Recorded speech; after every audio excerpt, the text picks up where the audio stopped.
Don Felder, and I'm really excited to be down here on the Stern Show. We're going to talk about my book today, hang out a little bit, and shoot the shit with Howard. So you excited to be on? Oh, yeah, it's Big fantastic. fan? I listen to him all the time. He is the king of satellite radio, you know. I'm excited. Don Felder's here. He just wrote a book about what it's like to be in the Eagles and then get your ass kicked out of there. Yeah. That's got to be a come down.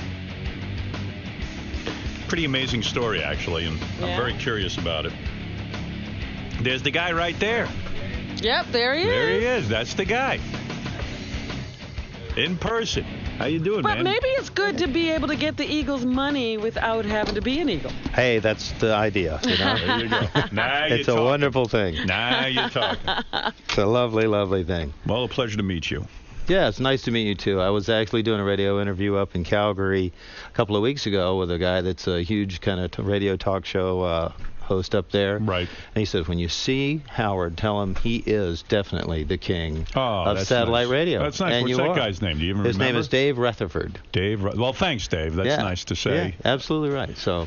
You know, the one thing before we get into the outrageous history of you and the Eagles, I love that video. They show it still on VH1 every once in a while, where of course it's the live Hotel California, and you and Joe Walsh are standing there like rock gods. Sure. And you're playing that duet, you know, the instrumental part, and you kind of lean into Joe during that, and you tell him something that cracks him up during it because he starts laughing. And I always love when musicians talk to each other on stage. It's kind of cool. You wonder what they're talking about. I've heard you reveal this, but maybe now you'll do that for my audience. What do you lean in and say to Joe Walsh to cause him to laugh during Hotel California? Well, back in those days, we used to do a lot of drugs, and people would walk around with reminiscence glistening on the tips of their nose. And so if you had that on your face, somebody would say, "Hey, you're showing." Right. So we're in the middle of filming this. This is pre-VH1 and pre-MTV, and we're actually filming this so we can send it over to Japan and Europe and whatnot, so people can see what this is about, which was the way you promoted stuff before you got on MTV. Sure. So in the middle of filming this, I just lean over to Joe in the middle of that solo and go, "You're showing." He had a big Coke booger, didn't he? He did. He did. He didn't really. It was just a joke. And Joe laughs, of course. So Joe, there is the secret. There it is. That is what it's revealed. You know, that story's cooler than I thought it would be. That's great. Artie needs Coke now. You were a member of the Eagles from 74 to 80, and I didn't even realize you weren't an original member of the Eagles. They brought you in to, I think, kind of rock things up and cool it up a little bit, because the Eagles were more like a country band almost. And then they brought you in, right? You were the guy they figured could make them rock and roll. That's exactly what happened. Yeah, they were playing, you know, Take It Easy and Peaceful Easy Feeling and those sort of songs. Yeah. Great songs, but really kind of country oriented. And AM radio in the 70s, you had to have a special format. It had to be 3 minutes long. You had to have an intro that was under 30 seconds so the DJs didn't have a long time to talk before the singing started. And everything that was on the radio was either rock and roll or R&B. So it was very calculated on the part of the Eagles. And when I say the part of the Eagles, I mean, you know, Frey and Henley. Frey and Henley. It was really sort of brilliant on their part to say, we need a guy who can make us even more acceptable to the rock and roll world. It'll make us a bigger band. That's exactly So it was right. smart to bring you in.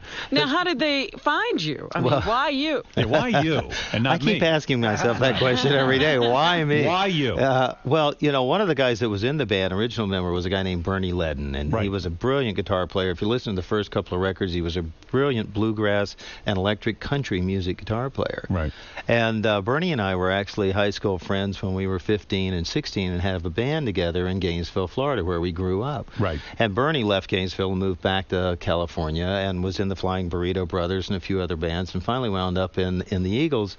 And so when he would come around to different cities that I was in, we'd get together and I'd go backstage and hang out and play with him and just say hello. Right.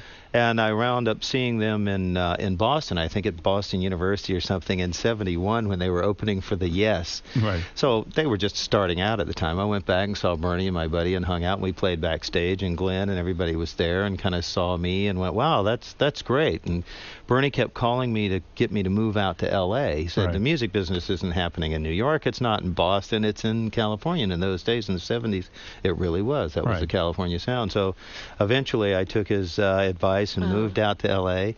in my U-Haul trailer and my '65 Volvo, and got a couple of jobs out there working for Crosby Nash, being Stephen Stills, playing. So you were really connected. I mean, you knew a lot of guys. You knew Crosby, you knew Nash, you knew a lot of the big acts, right?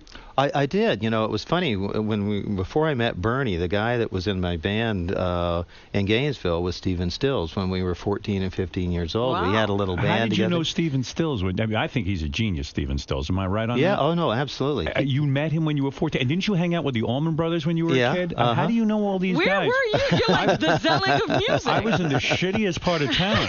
Nobody was where you were. No one hung out where I was. Well,